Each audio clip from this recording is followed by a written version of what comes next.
My name is Jamaica Connor, and I am the subject matter expert for English 100. I am also one of the professors, and I love teaching for Liberty University.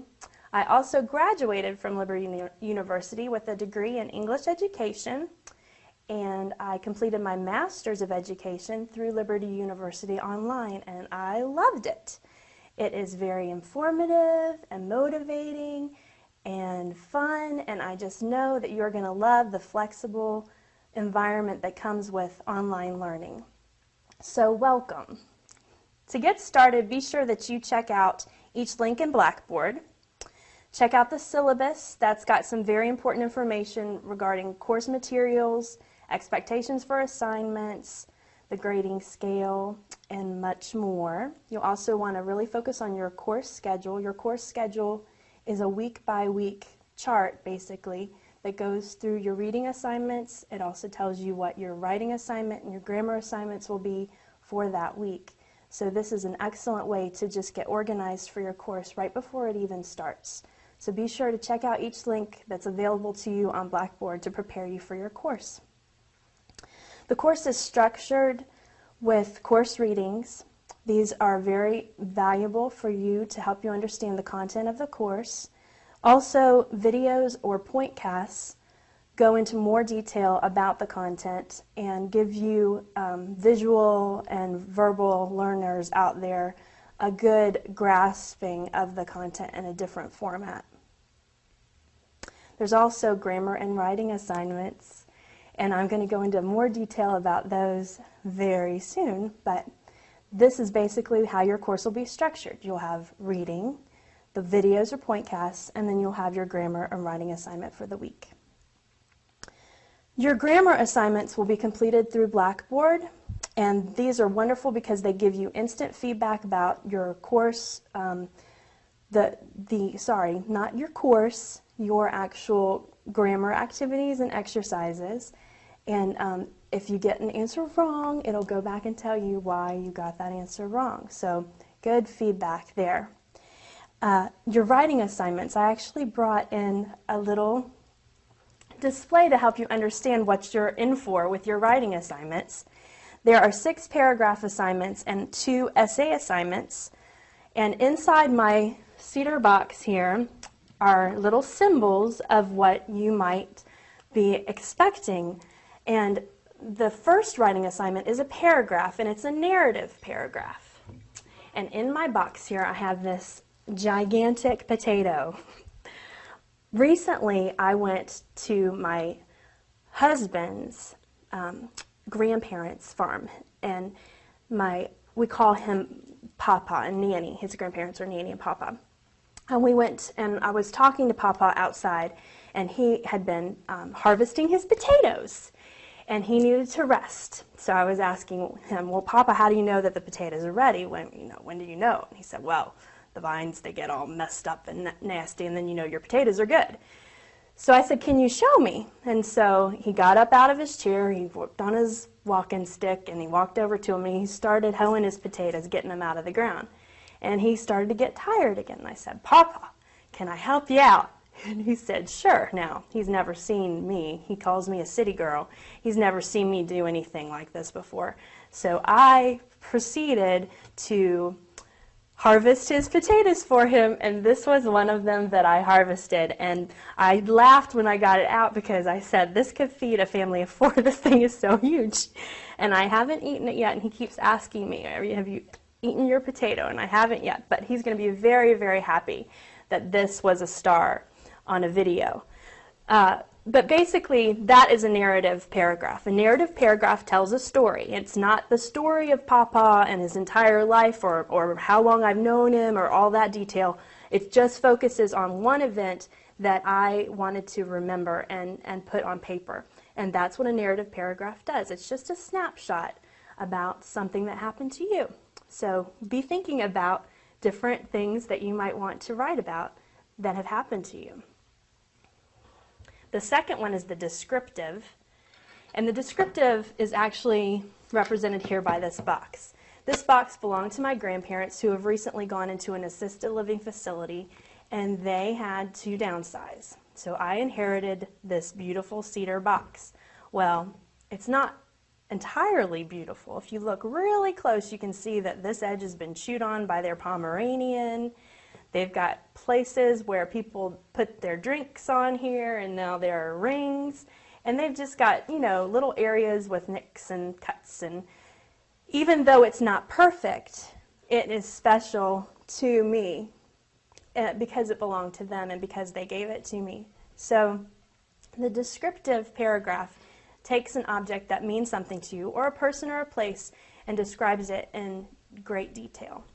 So be thinking about things that you might want to describe. Next is the illustration paragraph. For an illustration paragraph, you want to choose something that you want to explain. So perhaps I might want to explain the value of recycling, and I would want to illustrate it with some facts about that particular subject. So you can recycle these bottles, and the benefit of recycling these bottles is you can make other things out of them once they're recycled. They can become tote bags, for heaven's sakes, and fleece shirts. So there are benefits to recycling beyond just being a good American, good citizen, you know.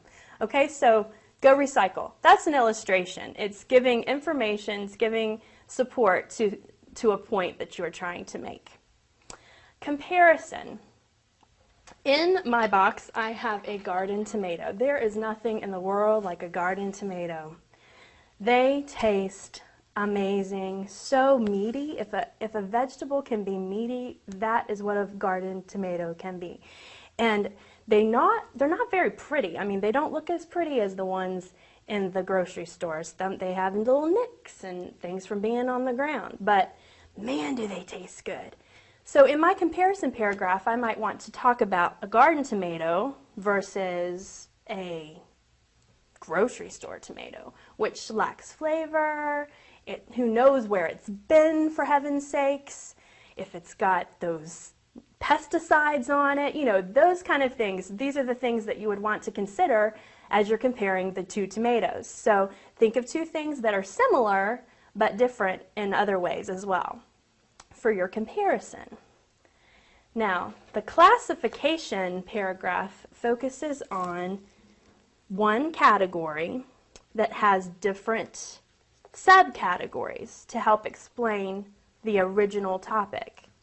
And my daughter, Laura Grace, loves to play with her farm animals. Ooh, that one lights up.